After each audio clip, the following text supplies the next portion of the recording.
session 1 of what I'm calling Come Up the Mountain. Now, it may sound like a strange title for the series, but I've stolen it from Louis Giglio because I think it's a good one. What I'm looking at this week is the awesome fact that a holy God wants to have a personal relationship with each one of us. And it's only when we really grasp hold of the absolute holiness of God that we see what an amazing thing that is, that he wants to have that relationship with us. So we need to start looking at the holiness of God.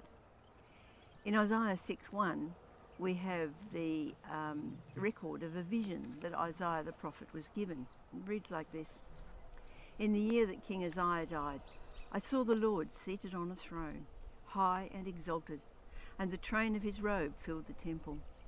Above him were seraphs, each with 6 wings. With 2 they covered their faces, with 2 they covered their feet, and with 2 they were flying. And they were calling out to one another, 'Holy, holy, holy is the Lord Almighty. The whole earth is full of his glory.'" Description shows the awesomeness of God. But these seraphs were angelic beings. They hadn't sinned, so they hadn't been sullied or tainted. They were perfect beings, and yet in the presence of God they couldn't look. They had to cover their faces. They couldn't look on the glory of God. And out of respect they also covered their feet.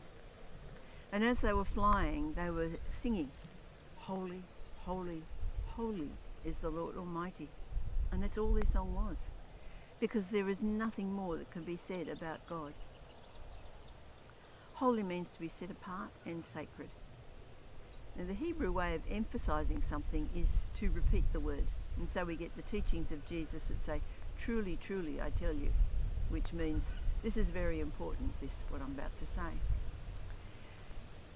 But here you've got a triple use: holy, holy, holy.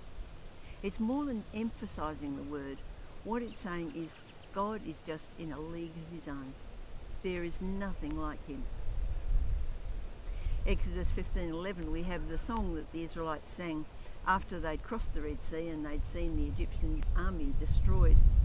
And in the song it says, "Who among the gods is like you, Lord? Who is like you? Majestic in holiness, awesome in glory, working wonders." The assumption of that saying, of course, is there is nothing or there is no one like God. He stands alone. This song also mentions glory. And glory in Hebrew, the word means of weight and worth. God has a weight and a worth that cannot be calculated. It's just beyond anything we can understand. So how can mere mortals be in his presence? That's a question that quickly crossed Isaiah's mind when he had the vision and saw into the throne room of God, and his immediate reaction is, "Oh, woe to me. I'm ruined. I'm a man of unclean lips, and I live amongst the people of unclean lips, and my eyes have seen the King, the Lord Almighty."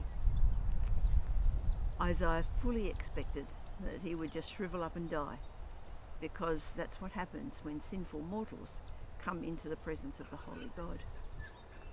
But this holy God wants a personal relationship with each one of us.